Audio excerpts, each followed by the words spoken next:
Good morning. Oh, what an honor. Good morning, everyone. First of all, let me thank Hannah for that very bold and wonderful introduction. And of course, I want to thank all of you for being here today. It is such a pleasure to be here in Belfast. And as you might imagine, whenever we travel to places like this or anywhere else in the world, we've got a pretty packed schedule. We're meeting with presidents and prime ministers and first ladies. We're visiting historical sites and attending state dinners. And my husband is spending hours trying to make progress on global issues from trade to international security. But wherever we go, no matter what's on our plate, we always do our best to meet with young people just like all of you. In fact, you all might just very well be some of the most important people that we talk to during our visits. Because in just a couple of decades, you will be the ones in charge. Yes, indeed, you will be the ones shaping our shared future with your passion and energy and ideas. So when I look around this room, I don't just see a bunch of teenagers. I see the people who will be moving our world forward in the years ahead. And that's why we wanted to be here today. Let me tell you, when I was your age, I never dreamed that I'd be standing here as First Lady of the United States. And I know that my husband never thought he'd be president either. Neither of us grew up with much money. Neither of my parents went to university. Barack's father left his family when Barack was just 2 years old. He was raised by a single mom. And all along the way, there were plenty of people who doubted that kids like us had what it took to succeed. People who told us not to hope for too much or set our sights too high. But Barack and I refused to let other people define us. Instead, we held tight to those values we were raised with. Things like honesty, hard work, a commitment to our education. We did our best to be open to others, to give everyone we met a fair shake, no matter who they were or where they came from. And we soon realized that the more we lived by those values, the more we'd see them from other people in return.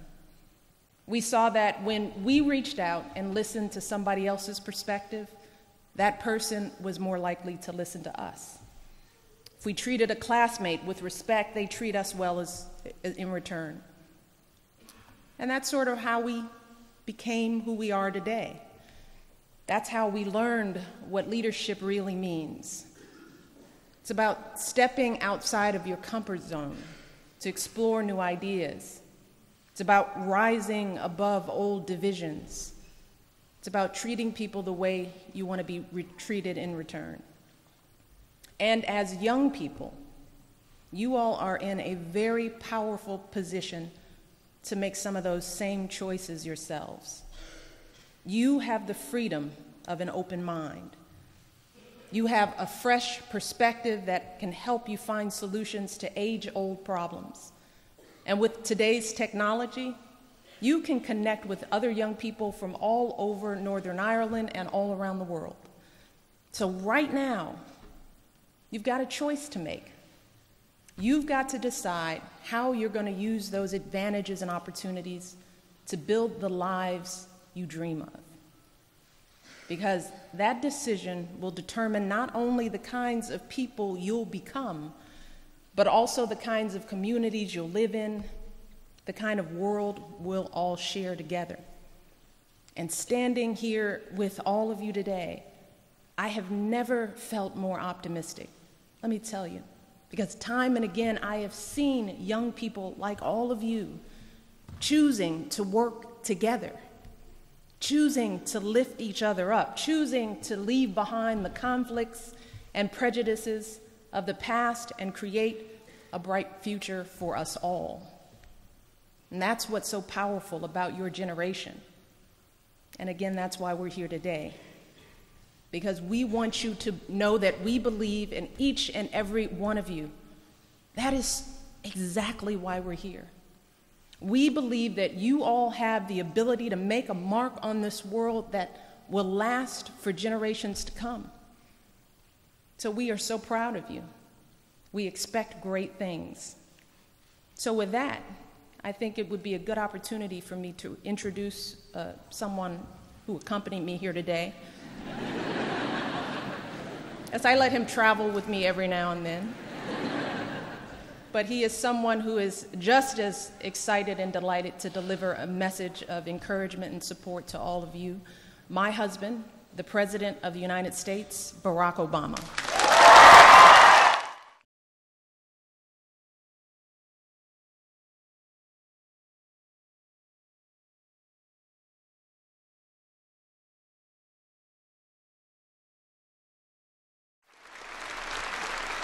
Thank you.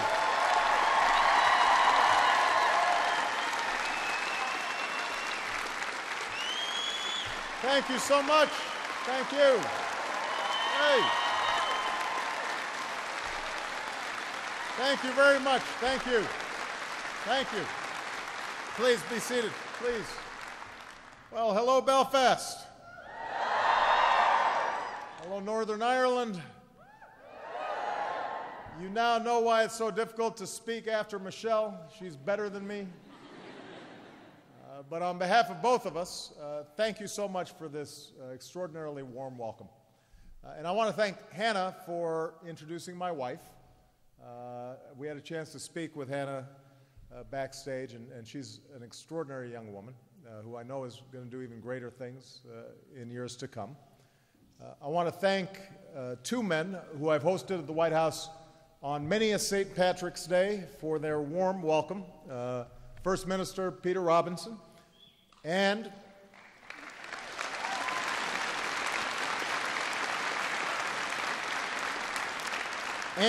Deputy First Minister Martin McGuinness.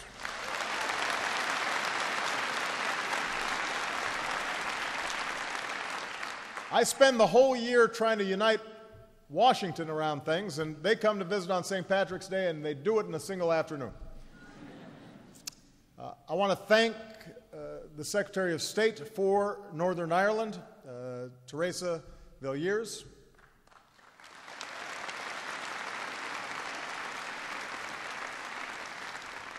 To all the ministers in the audience, to Lord Mayor Marcin O'Mulier,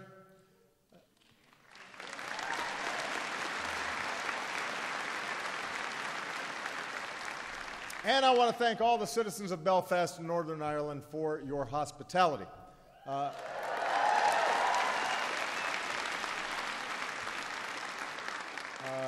As our daughters pointed out as we were driving in, I cause a big fuss wherever I go. So traffic and barricades and police officers, and it's all a big production. A lot of people are involved, and I'm very, very grateful for accommodating us. You know, the first time Michelle and I visited this island was about 2 years ago. We were honored to join tens of thousands on College Green in Dublin. We traveled to the little village of Moneygall, where, as it turned out, my great-great-great-grandfather was born. And I actually identified this individual in this place only a few years ago. When I was first running for office in Chicago, I didn't know this, but I wish I had.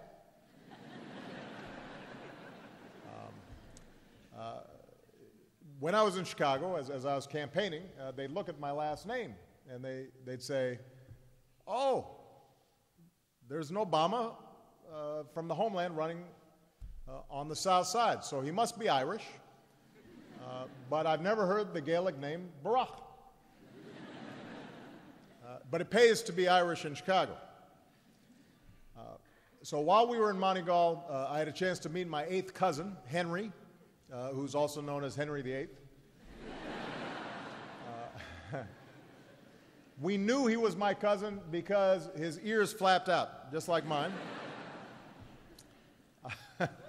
I leafed through the parish logs where the names of my ancestors are recorded. I even watched Michelle learn how to pull a proper pint of black. Who's cheering for that? So it was a magical visit, but the only problem was it was far too short. A volcano in Iceland forced us to leave before we could even spend the night. So we've been eager for a chance to return to the Emerald Isle ever since. And this time we brought our daughters too. In particular, we wanted to come here, to Northern Ireland, a place of remarkable beauty and extraordinary history, part of an island with which tens of millions of Americans share an eternal relationship. America's story, in part, began right outside the doors of this gleaming hall. 325 years ago, a ship set sail from the River Lagan for the Chesapeake Bay, filled with men and women who dreamed of building a new life in a new land. They, followed by hundreds of thousands more, helped America write those early chapters. They helped us win our independence. They helped us draft our Constitution. And soon after, America returned to Belfast, opening one of our very first consulates here in 1796, when George Washington was still president. So today, names familiar to many of you are etched on schools and courthouses and solemn memorials of war across the United States. Names like Wilson and Kelly, Campbell and O'Neill. So many of the qualities that we Americans hold dear, we imported from this land. Perseverance, faith, an unbending belief that we make our own destiny, and an unshakable dream that if we work hard and we live responsibly, something better lies just around the bend. So our histories are bound by blood and belief, by culture and by commerce. And our futures are equally, inextricably linked. And that's why I've come to Belfast today, to talk about the future we can build together. Your generation, the young generation, has come of age in a world with fewer walls. You've been educated in an era of instant information. You've been tempered by some very difficult times around the globe. And as I travel, what I've seen of young people like you around the world show me these currents have conspired to make you a generation possessed by both a clear-eyed realism, but also an optimistic idealism. A generation keenly aware of the world as it is, but eager to forge the world as it should be. And when it comes to the future we share, that fills me with hope. Young people fill me with hope. Here in Northern Ireland, this generation has known even more rapid change than many young people have seen around the world. And while you have unique challenges of your own, you also have unique reasons to be hopeful. For you are the first generation in this land to inherit more than just the hardened attitudes and the bitter prejudices of the past. You're an inheritor of a just and hard-earned peace. You now live in a thoroughly modern Northern Ireland. Of course, the recessions that spread through nearly every country in recent years have inflicted hardship here too, and there are communities that still endure real pain. But day to day, life is changing throughout the North. There was a time people couldn't have imagined Northern Ireland hosting a gathering of world leaders, as you are today. And I want to thank Chief Constable Matt Baggett for working to keep everyone safe this week.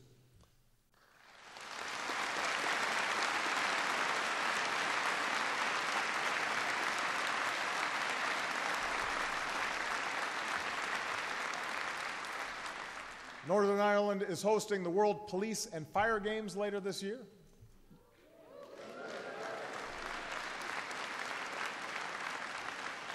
Which Dom Mary Peters is helping to organize.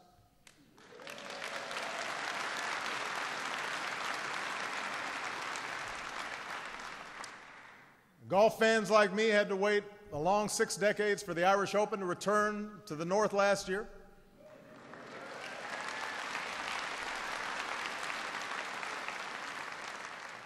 I am unhappy that I will not get a few rounds in while I'm here. I did meet Rory McIlroy last year, and Rory offered to get my swing sorted, which was a polite way of saying, Mr. President, you need help.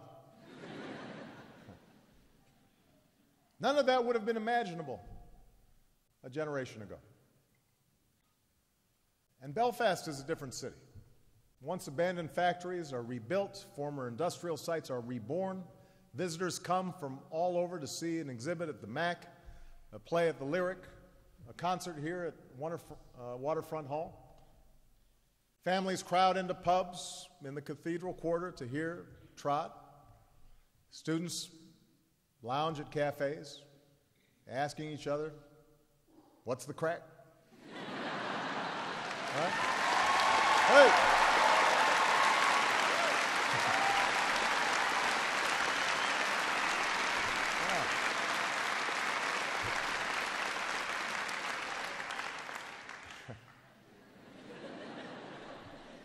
So to paraphrase Seamus Heaney, it's the manifestation of sheer bloody genius. This island is now chic. And these daily moments of life in a bustling city, a changing country, it may seem ordinary to many of you, and that's what makes it so extraordinary. For that's what your parents and grandparents dreamt for all of you. To travel without the burden of checkpoints or roadblocks or seeing soldiers on patrol. To enjoy a sunny day free from the ever-present awareness that violence could blacken it at any moment. To befriend or fall in love with whomever you want. They hoped for a day when the world would think something different when they heard the word Belfast. And because of their effort, because of their courage, that day has come. Because of their work, those dreams they had for you became the most incredible thing of all. It became a reality. It's been 15 years now since the Good Friday Agreement, since clenched fists gave way to outstretched hands.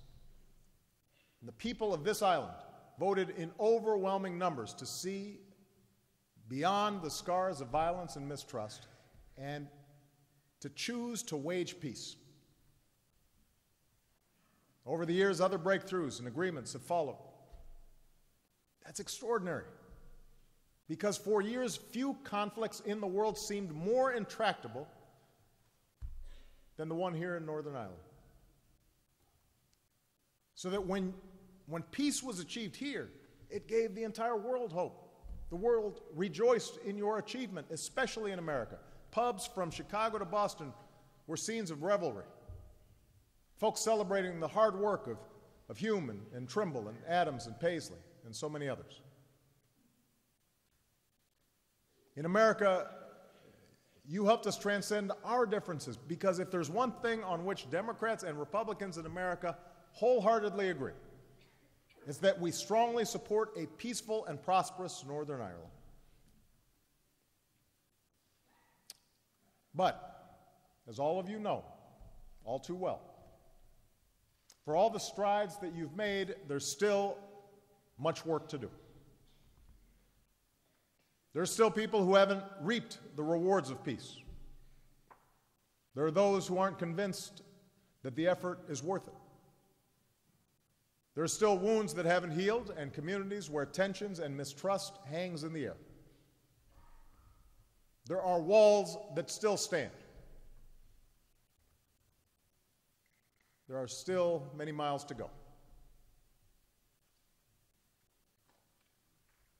From the start, no one was naive enough to believe that peace would be anything but a long journey. Yeats once wrote, "Peace comes dropping slow." But that doesn't mean our efforts to forge a real and lasting peace should come dropping slow. This work is as urgent now as it has ever been, because there's more to lose now than there's ever been. In today's hyper-connected world, what happens here has an impact on lives far from these green shores. And if you continue your courageous path toward a permanent peace and all the social and economic benefits that have come with it, that won't just be good for you. It will be good for this entire island. It will be good for the United Kingdom. It will be good for Europe. It will be good for the world. We need you to get this right. And what's more, you set an example for those who seek a peace of their own.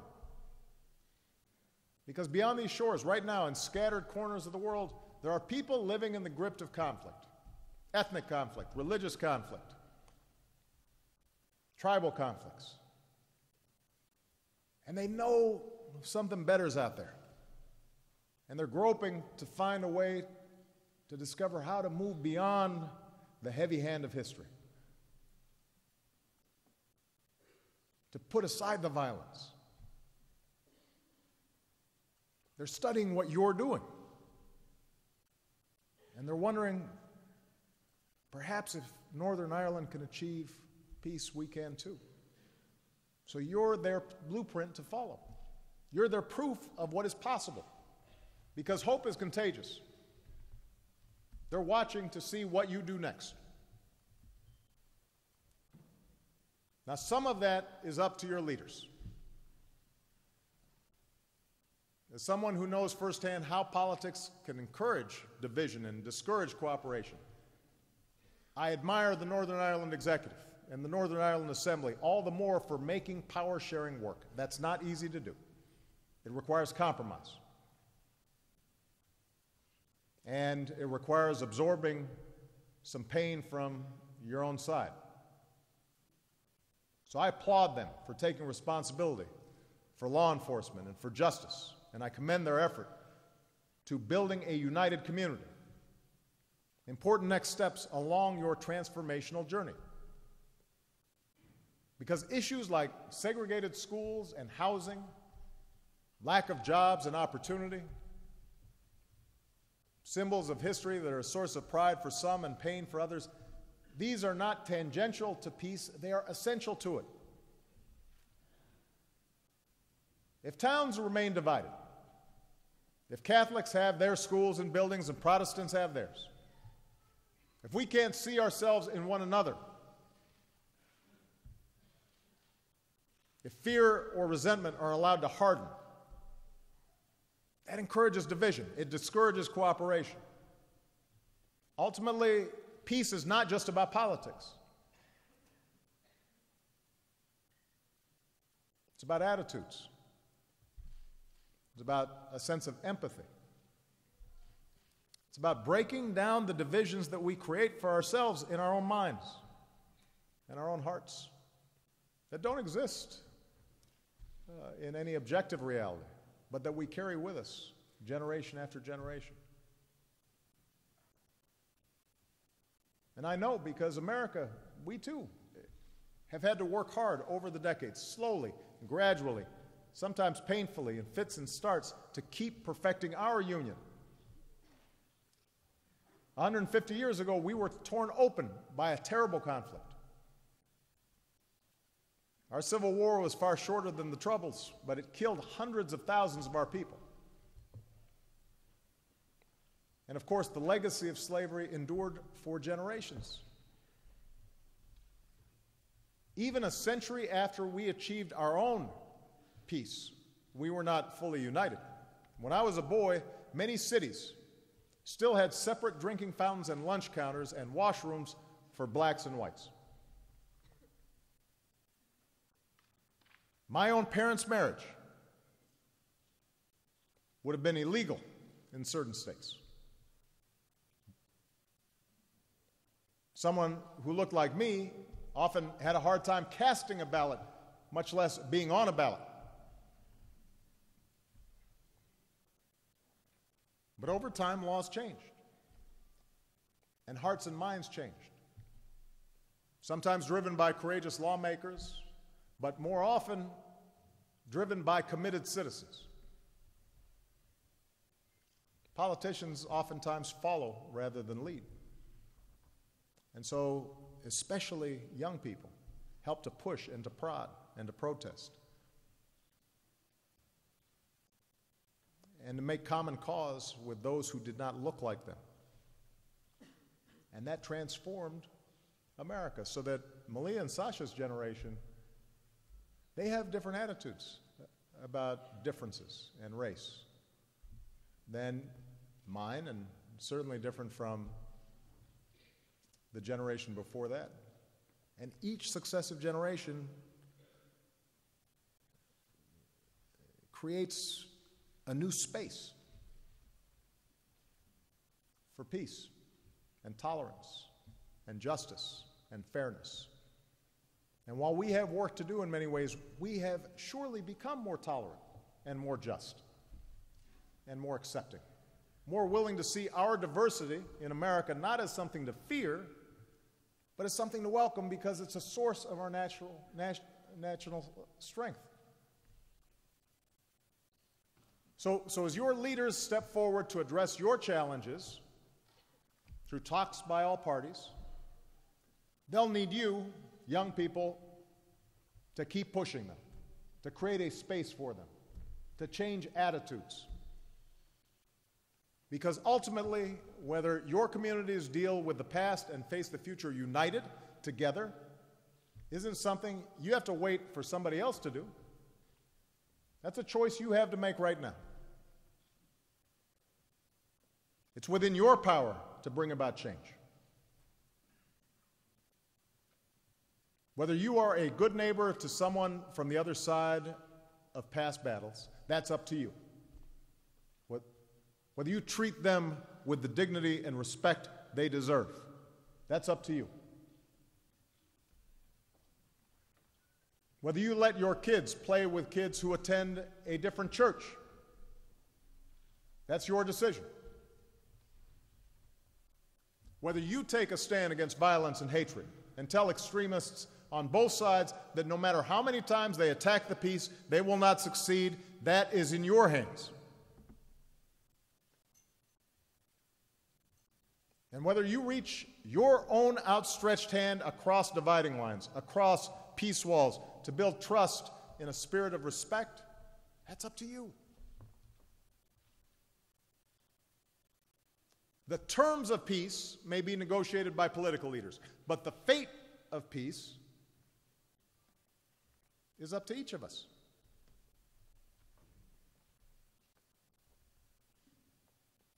This peace in Northern Ireland has been tested over the past 15 years.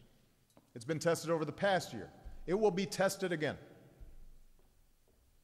But remember something that President Clinton said when he spoke here in Belfast, just a few weeks after the horrors of Omagh.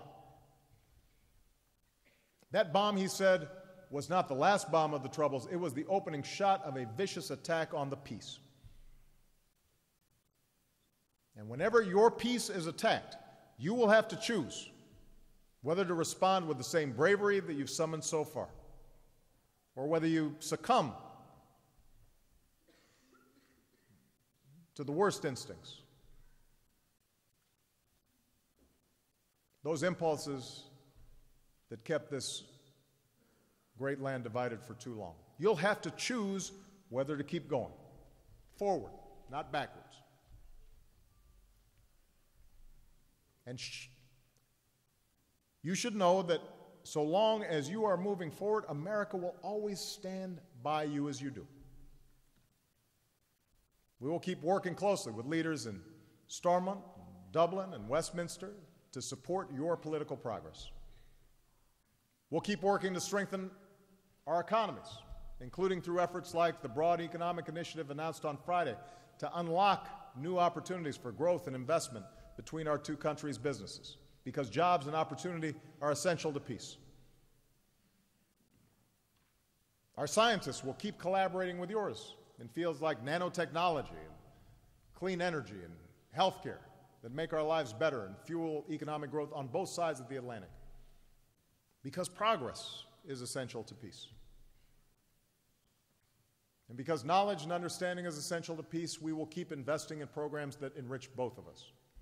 Programs like the one at Belfast Metropolitan College, which teaches students from West and North Belfast the skills they need for new jobs, and exchange programs that have given thousands in Northern Ireland and the United States the chance to travel to each other's communities and learn from one another. Now, one of those young people is here today. Sylvia Gordon is the director of an organization called Groundwork Northern Ireland, which aims to bring about change from the ground up. Yep. Where's Sylvia? Where's Sylvia? Is Sylvia here somewhere? Where is she? She's here somewhere. Well, you're here too, yeah. Some guy just waved. He said, I'm here, which is good. I appreciate you being here. As someone who got my start as a community organizer, I was so impressed with what Sylvia has done, because a few years ago, Sylvia visited the United States to learn more about how Americans organize to improve their communities. So after she came home, Sylvia rolled up her sleeves here in Belfast and decided to do something about Alexandra Park. Some of you may know this park. For years, it was thought to be the only park in Europe still divided by a wall. Think about that. In all of Europe, you got one park. It's got a wall in the middle of it. So Sylvia and her colleagues knew how hard it would be to do anything about a peace wall, but they reached out to the police, they reached out to the Department of Justice. They brought together people from across the communities. They knew it was going to be hard, but they tried anyway. And together they all decided to build a gate to open that wall. And now people can walk freely through the park and enjoy the sun when it comes out. Just like people do every day in parks all around the world. It's a small bit of progress. But the fact that so far we've only got a gate open and the wall is still up means there's more work to do. And that's the work of your generation. So long as more walls still stand, we will need more people like Sylvia. We'll need more of you, young people, who imagine the world as it should be, who knock down walls, who knock down barriers, who imagine something different and have the courage to make it happen. The courage to bring communities together, who make even the small impossibilities a shining example of what is possible. And that, more than anything, will shape what Northern Ireland looks like 15 years from now and beyond. All of you, every single young person here today, possess something the generation before yours did not, and that is an example to follow. When those who took a chance on peace got started, they didn't have a successful model to emulate. They didn't know how it would work, but they took a chance. And so far, it has succeeded. And the first steps are the hardest and requires the most courage. And the rest now is up to you. Peace is indeed harder than war, the Irish author Colin McCann recently wrote. And its constant fragility is part of its beauty. A bullet need happen only once. But for peace to work, we need to be reminded of its existence again and again and again. And that's what we need from you. That's what we need from every young person in Northern Ireland, and that's what we need from every young person around the world. You must remind us of the existence of peace, the possibility of peace. You have to remind us of hope again and again and again. Despite resistance, despite setbacks, despite hardship, despite tragedy, you have to remind us of the future again and again and again. I have confidence you will choose that path. You will embrace that task. And to those who choose the path of peace, I promise you, the United States of America will support you every step of the way. We will always be a wind at your back. And as I said when I visited 2 years ago, I am convinced that this little island that inspires the biggest of things, this little island, its best days are yet ahead. Good luck, God bless you, and God bless all the people of Northern Ireland. Thank you.